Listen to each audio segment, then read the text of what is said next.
Hello, everyone, and welcome to episode 412 of the Juicebox Podcast.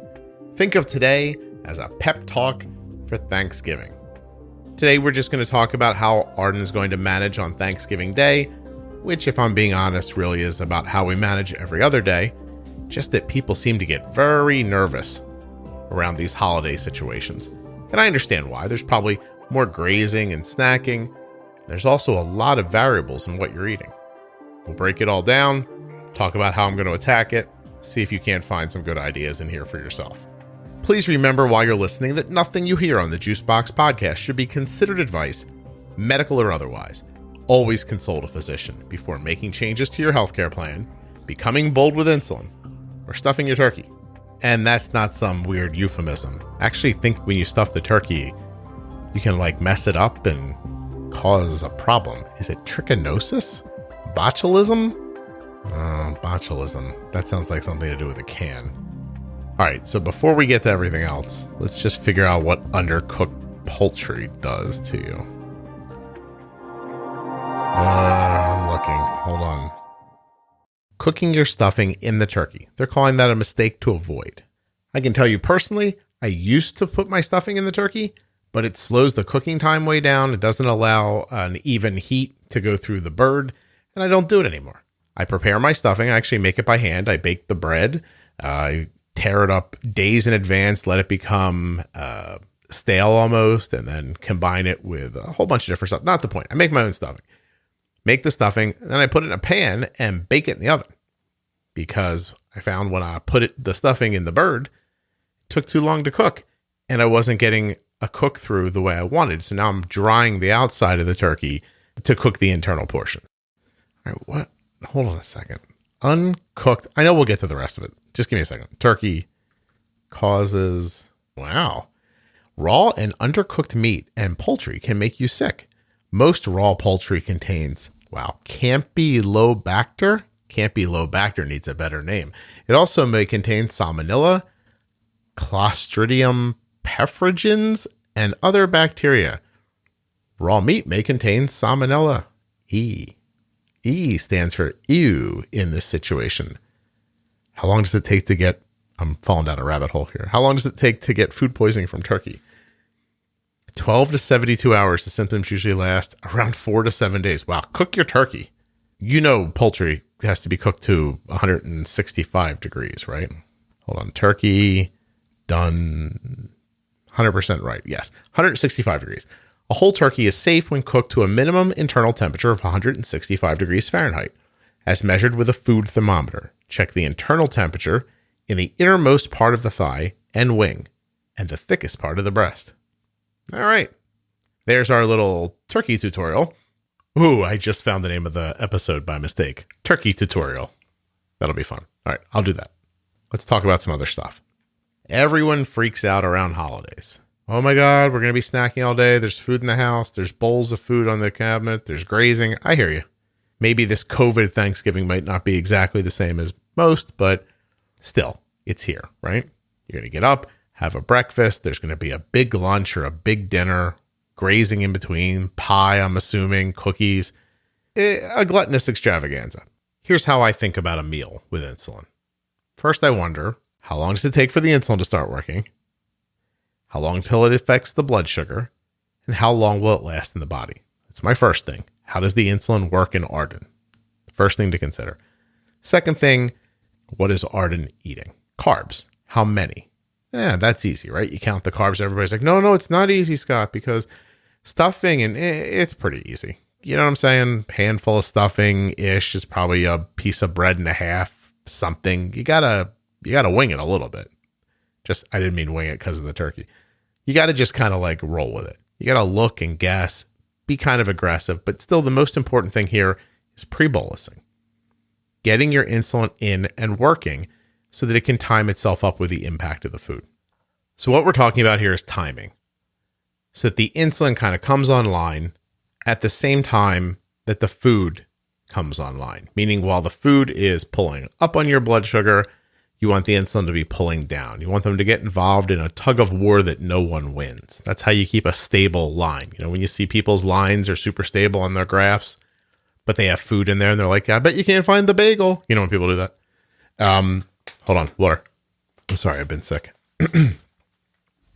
How do you not see the bagel on the line? Is because that as the food impact is trying to push the blood sugar up, the action of the insulin is trying to pull it down. And so it just creates this stability. No side is winning the fight. So you have to pre-bolus your food. You can't let the carbs get ahead of the insulin. To understand pre-bolusing better, you can check out episode 217, Diabetes Pro Tip, Prebolus. Now, the next thing to consider is the impact that the food or the drink you're having is going to have on the system. And it's not as easy as saying this is 10 carbs, because 10 carbs of Hawaiian Punch will impact your blood sugar differently than 10 carbs of macadamia nuts. I don't know how many carbs are in macadamia nuts, but imagine you've eaten 10 carbs of them. The punch will hit you quickly and harsh, right? Your blood sugar will shoot straight up. While the macadamia nuts, which by the way, I've checked on, and 1 cup of whole or halved macadamia nuts have 19 carbs. So if you have a half a cup of macadamia nuts, which is probably like a handful, you've got 10 carbs. But they're not going to hit with the same exuberance that a simple sugar like a juice would. So keep that in mind for a second. You have 10 carbs worth of impact on your system. If it's something liquid like the juice or something sugary, it's going to happen very quickly. So you need the insulin to be working when the Hawaiian Punch goes in. I have no idea why I picked Hawaiian Punch. I've never drank Hawaiian Punch in my life, nor do I know anybody that drinks it, but that's not the point. The point is you may need a longer pre-bolus so that you can match the action of the insulin up to the impact of the Hawaiian Punch. Now, for something like the nuts, you might be able to bolus for the carbs, wait a couple minutes, and start eating. Because as the insulin slowly comes online and begins to work, the nuts are slowly coming online and trying to push your blood sugar up. Now, the key around these bigger days, I think, is understanding there's going to be a mix of foods, a mix of impacts. Pumpkin pie is sugar and milk, right? There's like milk in it, I think. So there's some fat, but then you have the flour from the pie. So you have 2 different impacts. You have the sugary filling impact and the carby flour impact. Same with cherry pie, apple pie, sugary and carby at the same time. It's not dissimilar to Chinese food, where you'll get the slower carb impact of rice, but the quicker sugary impact of some of the sauces. So imagine that for pumpkin pie as an example, you'll need enough of a pre-bolus that you'll head off the sugary spike, but you still need enough insulin over the timeline that the pie is going to impact your system to keep down any slow risers. So there's 2 things in there, a more fast-acting carb and a more slow-acting carb. If you're pumping, you may use an extended bolus, a bolus that would put in a portion up front and drag the rest of it out over time. I'm also a big fan of manipulating basal insulin. Top line idea being that if your basal is set to keep your basic body function stable, and now all of a sudden you're adding a whole lot of carbs over many, many hours, it's reasonable to think that the basal insulin you're using on a normal day might not work as well on a carb heavier day. To learn more about temp basal increases and decreases, go to episode 218, also part of the Diabetes Pro Tip series for temp basal. While we're at it, you're going to want to look at episode 263. It's about how fat and protein impacts your blood sugar. 2 things that you don't think of as being impactful on your blood sugar, but they are. Fat slows down digestion. Slower digestion lengthens the time that the carbohydrates impact your system. And protein, as your body breaks it down, your body turns protein into, anybody? Glucose. And glucose is, anybody? Sugar. And sugar makes your blood sugar go up. So all those proteins, people are like, those are free carbs. Those are free carbs. Are they? Diabetes Pro Tip, episode 263, fat and protein. Some people who are on MDI, multiple daily injections, who are injecting their basal insulin and not manipulating it with their pump, find on days like Thanksgiving that a little extra basal might be the way to go. The idea being your basal insulin, again, is only supposed to keep you stable, at a number and stable. So if you're super stable all day without food and your blood sugar's 200, my opinion, your basal's not strong enough. But if you're super stable all day at 95 without food, basal's probably right on. But what if you put in a tiny bit extra? It would be holding your blood sugar down a little farther, but if you're planning on grazing all day and eating, that may again be necessary. All we're talking about is manipulating the insulin to put it where you need it. My goals during the day are really simple. Yours should be too. I'm trying to maintain the steadiest blood sugars as I possibly can, and I want to avoid spikes and significant lows. After food, I don't want Arden's blood sugar to go over 140, and in a perfect situation, I'd like Arden's blood sugar not to go below 70, but if it hits 65 for a second, it's not the worst thing in the world in my opinion. I follow a few rules around this. First one is, it is far easier to stop a low or falling blood sugar than it is to return a high blood sugar to a safe range, right? So stop a fall with a little juice, get it leveled out, start over again, or have a 300 blood sugar that you're fighting with all day. Which scenario would you rather be in? For me, I'd always rather be on the other side. Now, don't get me wrong. I'm not trying to make a low blood sugar. I'm saying that they're easier to fix without a rebound. How do you stop a high blood sugar from happening if you've messed up the bolus? Well, I'd look into bumping and nudging a little bit. That's going to be in episode 225, Diabetes Pro Tip, Bump and Nudge. Basically, the idea is this. I think of type 1 management as driving. There's lines on either side of the lane, and I'm trying not to leave the lines. That's why I have my daughter's Dexcom CGM set at a high alarm of 120, a low alarm of 70. If she should drift under 70, we bump it back up with a little bit of juice. The idea being the less you use in carbs, the less likely you are to overcorrect up. So I'd like to know sooner so that I can kind of bump it back up. Same thing with the high blood sugar. Getting over 120, nudge it back down again.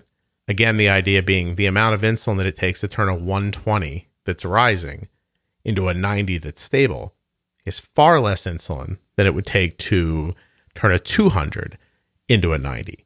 And once you start getting up 150, 180, 200, you start using more and more insulin, which eventually causes a low later. And then should you misaddress the low, now you're on the roller coaster and you're up and down. So I like keeping what feels like tighter tolerances so that you can just make small adjustments to stay in your lane. Over time, that turns into better bolusing, better correcting. You just get better at it in general. Before you know it, you don't really leave the 70 or 120 or whatever range you set. That's been my finding. If you're interested in learning more about the Dexcom G6 continuous glucose monitor, go to dexcom.com/juicebox. There are links right there in the show notes of your podcast player and at juiceboxpodcast.com. Now, I think it's important to remember to bolus for what you're eating, but all of that infers that your settings are good to begin with. And for many of you, this might end up being your Achilles heel. What do I mean? Well, many people I find have basal insulin that is not well dialed in. So either your blood sugars are always on the higher side, and you're making these very aggressive boluses at meals because you don't realize it, but when your basal's off, well, then your meal bolus is off too. Here's what I mean real quickly. Let's say that your basal insulin should be 1 unit per hour, but you have it at a half unit per hour. That means that every 2 hours of the day, you're missing out on a unit of insulin. So if you're at a half and you're really a 1, you're 12 units deficient over a 24-hour period. So you're trying to make that insulin up somewhere. You're very likely making it up with your meal insulin. So if you're not using enough basal, you probably think you need more for your meals than you actually do. Meaning if you had more basal, which would hold your blood sugar lower and more stable, you would need less insulin at mealtime. And vice versa. If your basal's too heavy, you're probably one of those people who's like, oh, I barely use any insulin at meals. It's because you have so much basal insulin going throughout the day.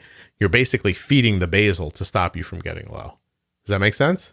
And if that does make sense to you, but you'd like to learn more, check out episode 237, Diabetes Pro Tip, Setting Basal Insulin. So back to my original thought here. You need to put insulin in for the food you're eating. If you eat something at 9 a.m. and then at 10 a.m. and at 11:30 a.m. and then again at 11:45 a.m., these things all need to be covered by insulin. Now, if your settings are right, then put what you put in at 9 a.m. is for that food, what you put in at 10 is for the next food, etc., and so on. But if you're too aggressive with your meal insulin, meaning your settings are way off, maybe what you put in at 9 a.m. and 10 a.m. was too much for that. So you're thinking, oh, the thing at 11:30, that's free. It may be, but it'd be better to just get your boluses down better so that you can continue to bolus for the things that you eat. That becomes very important on days like today while grazing's in line. Because what happens is you start thinking, oh, I have enough insulin for that. Then you don't. Then your 100 blood sugar turns into 150. You're like, it'll come back down. And then it doesn't. You have to bolus for what you're eating. My opinion is to stay aggressive with the foods that you're eating. Keep after them with insulin. And if you do cause a low later, well, lucky you. It's the most fooderific day of the year. There's something to eat. Again, I'd rather be on the lower side than the higher side. And you might be thinking, Scott, that's stacking. My doctor told me never to stack insulin. To that, I would say it's only stacking if you don't need it. If you do need it, that's called bolusing. If things do go wrong, please do not throw yourself into a tizzy. Don't start yelling about diabetes being unfair and you always knew this was going to happen and falling into the drama, because the drama stops you from learning the lessons.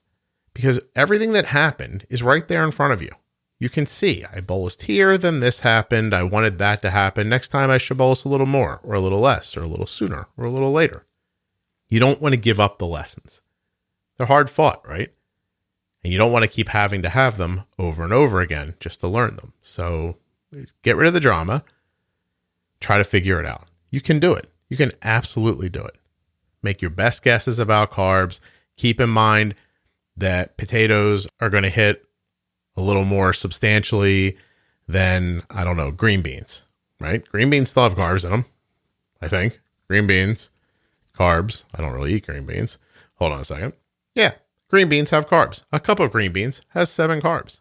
I don't really count carbs, actually. I just sort of guesstimate the plate.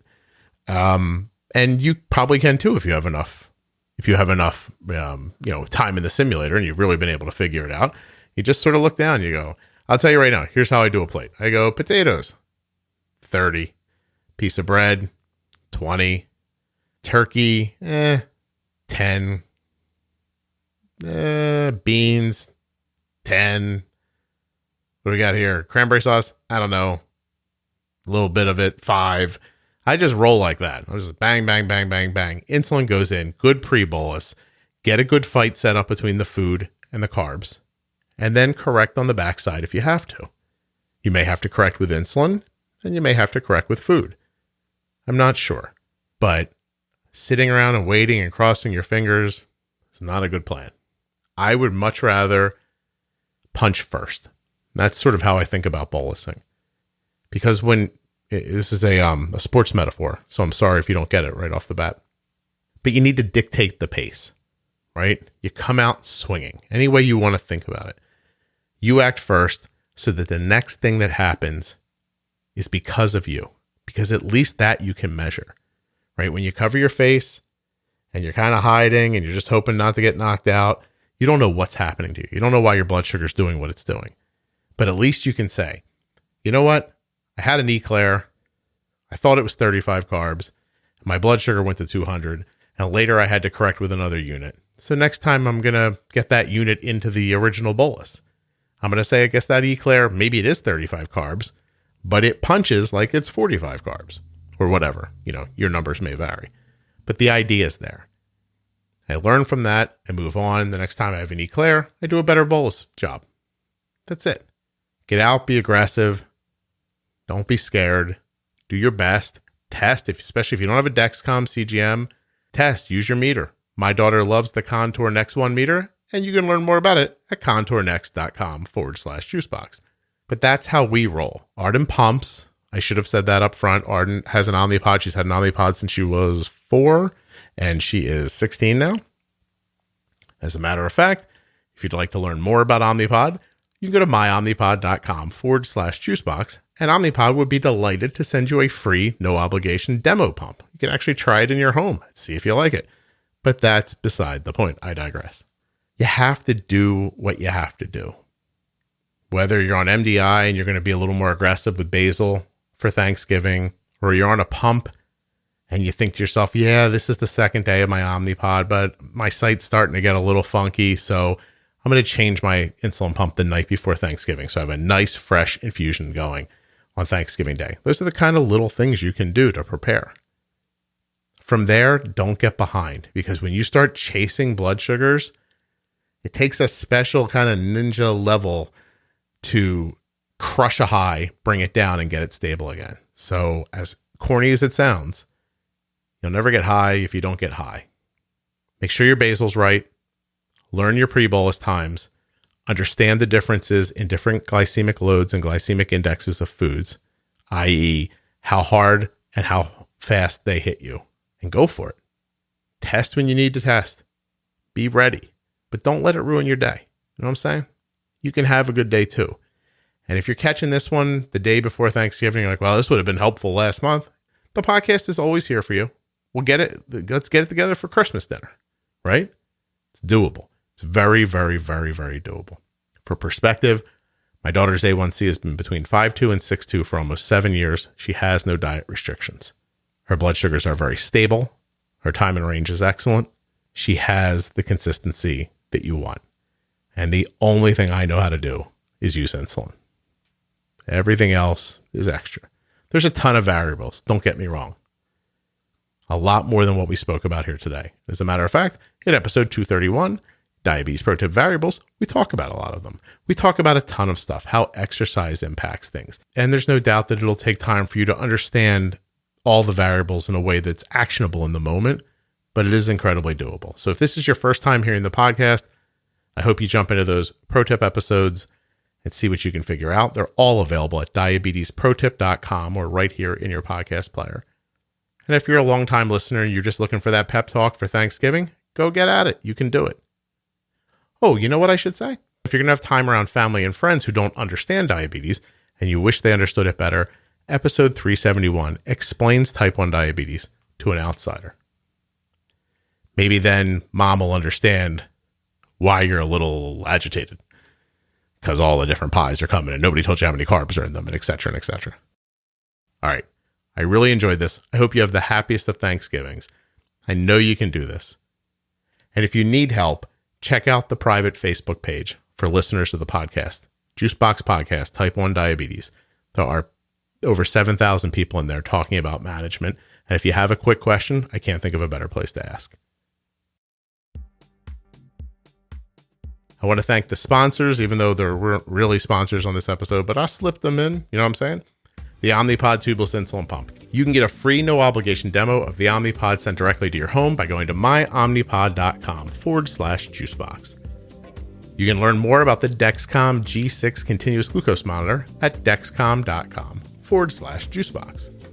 You can also get yourself a Contour Next One blood glucose meter, which is the easiest to use and most accurate blood glucose meter that I've ever used for my daughter. contournext.com/juicebox. Add your voice to type 1 diabetes research with the T1D Exchange. T1dexchange.org/juicebox. That's for U.S. residents only.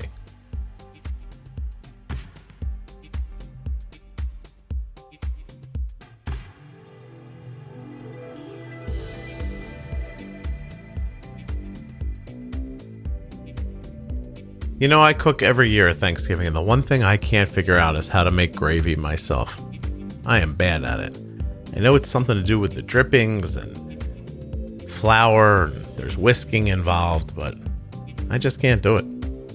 I don't know what your plan is this year. I'm going to actually smoke a turkey, a smaller one in a pellet grill, and make a smaller one in the oven, baking 2 birds. I'm trying to cook 2 birds with 2 ovens. That didn't work.